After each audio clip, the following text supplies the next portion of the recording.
کہتے ہیں ایتھیزم، اور اس کا عربی یا اردو میں ترجمہ کرتے ہیں دہریہ،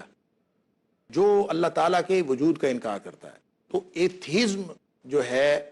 دہریت یا الحاد، معروف یا عرفی الحاد دہریت ہے اصل میں، اور دہریت یہ ہے کہ اللہ تعالیٰ کے وجود کا انکار کر دینا،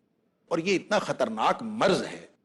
یعنی پوری دنیا میں مختلف مذاہب میں تو پایا ہی جاتا تھا، لیکن اب تو مسلم یوتھ کے اندر، مسلمان نوجوانوں کے اندر خاص طور پر تشکیک پیدا ہو گئی ہے۔ تشکیک اور بات ہے، وہ اس کو کہتے ہیں لادریت، ہم انشاءاللہ اگلے کسی پروگرام میں اس کا بھی ذکر کریں گے۔ یہ تشکیک نہیں ہے، یہ ہے اللہ کے وجود کا سرے سے انکار کر دینا کہ اللہ موجود نہیں ہے۔ اس کی بنیاد اپنی خواہشات ہو سکتی ہیں، اس کی بنیادیں اور بہت ساری ہو سکتی ہیں، اس کے عوامل و اسباب مختلف ہو سکتے ہیں، مختلف عوامل اور مختلف اسباب کی بنیاد پر اللہ کے وجود کا انکار کر دینا۔ آپ کو معلوم ہے، آپ نیٹ پہ اگر سرچ دیں ایتھیزم کا یا ایتھیسٹک ٹرینڈز جو مسلم یوتھ کے اندر ہیں، ہم نے اس پہ پچھلے دنوں ایک ایم فل کا تھیسس بھی کروایا وہاں پنجاب یونیورسٹی میں، کہ جو مسلم یوتھ کے اندر جو خاص طور پہ بڑے جدید تعلیمی ادارے ہیں ان کے اندر پڑھنے والے جو مسلم نوجوان ہیں، ان نوجوانوں کے اندر یہ ٹرینڈز کیوں آ رہے ہیں، اور یہ اتنا زیادہ بڑھتا ہوا رجحان ہے ایتھیزم کا یا الحاد کا، کہ یوں سمجھ لیجئے کہ یہ تو فیشن بن گیا ہے کہ I am an ex Muslim, کہ میں سابق مسلمان ہوں۔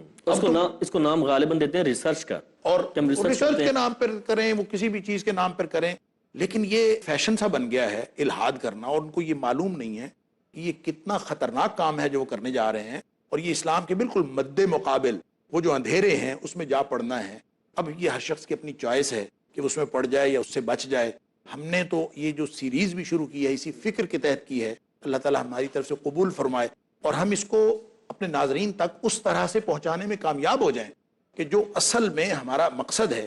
کہ الحاد کی ساری صورتیں، اور خاص طور پر جو الحاد کا معروف مفہوم آج کے دور میں ہے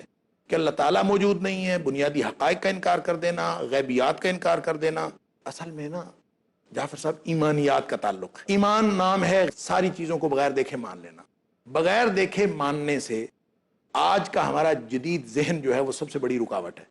لہٰذا یوں سمجھ لیجئے وہ ایمانیات سے رکاوٹ ہے۔ ایمانیات میں رکاوٹ بنتی ہے، فکری ٹیڑھ آتی ہے، فکری کجی آتی ہے۔ جب فکری ٹیڑھ اور فکری کجی آتی ہے تو انسان الحاد کا شکار ہو جاتا ہے۔ یہ پورا ایک سسٹم ہے انسان کی جو سوچ سے لے کر عمل تک کا، اور اس پورے سسٹم کا نام الحاد ہے۔